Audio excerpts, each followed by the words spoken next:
My guest at this time is Dr. Tim Ball. He's a former professor of climatology at the University of Winnipeg. He is also the author of The Deliberate Corruption of Climate Science. As the climate change debate revs up once again over the proposed Green New Deal, we're told the science proves we have little more than a decade to drastically change our actions, or we'll be past the climatological tipping point. But what is that based on? In many cases, it's based on temperature data recorded by the National Oceanic and Atmospheric Administration, otherwise known as NOAA. But there is increasing concern among those skeptical of the so-called scientific consensus on climate change that the dire predictions are wrong, and so is the data it's based on. We'll discuss it all for the next several minutes. And Dr. Ball, thanks so much for being with us. Well, as always, thanks for the opportunity, Greg. You and I have discussed many times how you believe many climate scientists change their forecasting models when the data doesn't support the old ones. So now there's actually a question of whether the incoming data is reliable or whether it's being cooked by this government agency known as NOAA. What do we know for sure? Well, the first thing is that NOAA is a member of the Intergovernmental Panel on Climate Change, the UN agency. And, of course, that's the origin of the 12-year left prediction. So there's an incestuous there. But what's been happening is that they made forecasts based upon computer models. There's no empirical evidence to show that humans are causing global warming or climate change, but they've made all of these based upon computer models. The models simply are wrong every single time. So what they keep doing is adjusting the model and adjusting the data they put into the model to try and approximate what's actually happening, and they're not keeping up with it. And one of the things that they were able to adjust the temperature data up until about 1980, but after that they couldn't because the satellite data started coming online and showing us a more complete coverage of the world and what was actually happening.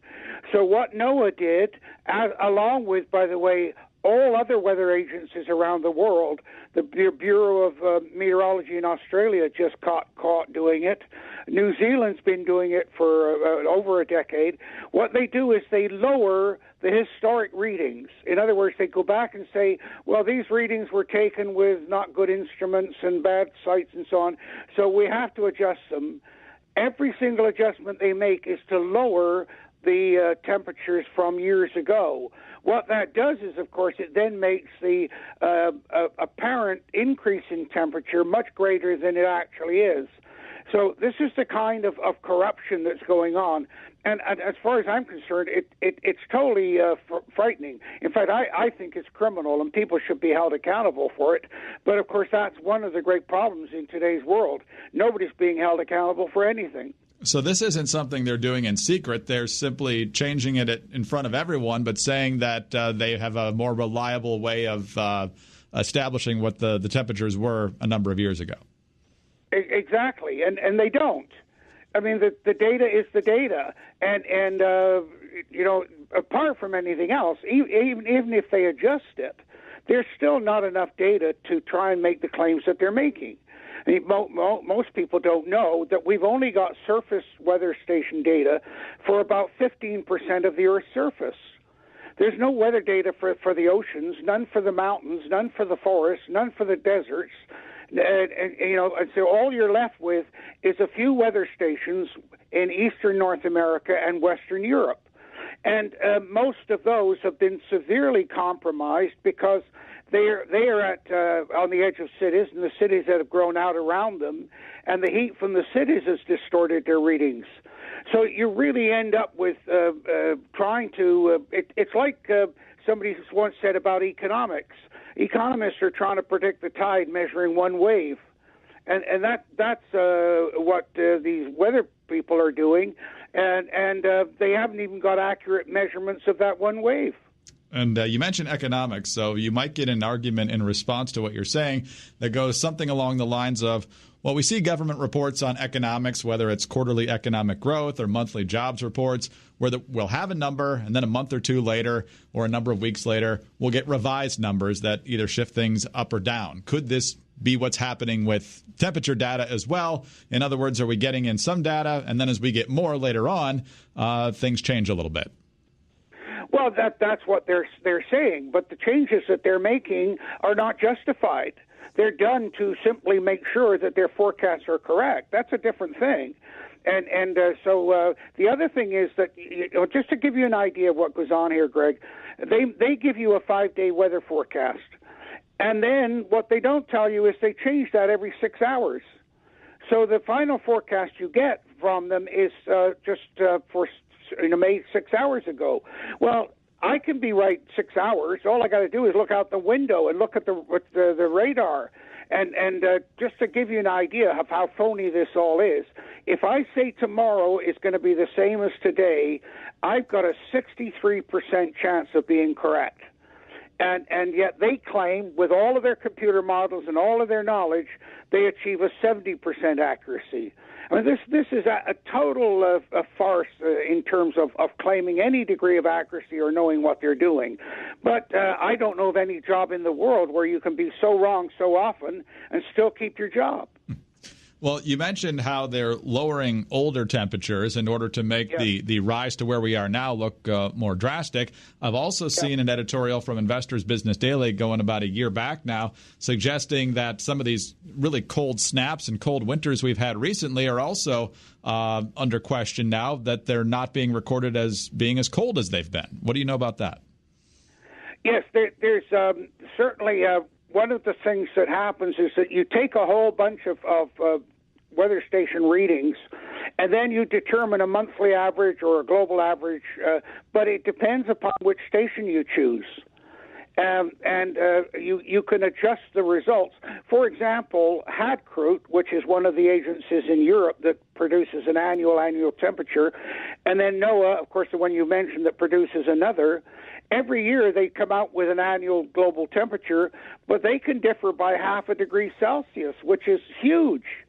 I mean, that's what they claim the temperature rose in 120 years and is evidence of global warming. Actually, they would claim 0.6. So if you've got a difference between two different agencies of 0.5 degree Celsius just on 1 year's data, it illustrates how laughable the data is and how they're producing it. So, yeah, it's called cherry-picking. You pick the stations that give you the results you want. You pick the time period that gives you the results you want. And then you push your story to get the public all excited and keep the funding coming. So, given all this, how do we know what the real temperatures are and have been, and what do they actually tell us? Well, we really don't know what the real temperatures have been. All we can do is approximate what they have been.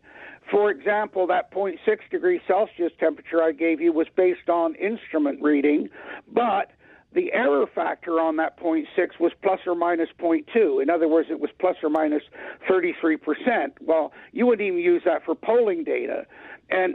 So we can only assess within 0.5 degree. And the other reason we can only assess within 0.5 degree. So if you see a temperature number that's not 0.5 or 0, it's a statistic. It's something that's been calculated. But we do know from other indicators, for example, the change in crops, the change in dates of cherry blossoms in Japan, and other secondary indicators of changes in climate, we can get an approximate 0.5 degree estimate. So what we know is, for example, in the 20th century, from 1900 to 1940, global temperatures went up. From 40 to 70, they went down. From 70 to 98, they went up. And now they're going down again. And you see that, of course, with, for example, right now we've got 500,000 square miles or square kilometers of Arctic ice more than we had this time last year. Those are the sorts of direct indicators of the actual change, rather than trying to deal with the instruments.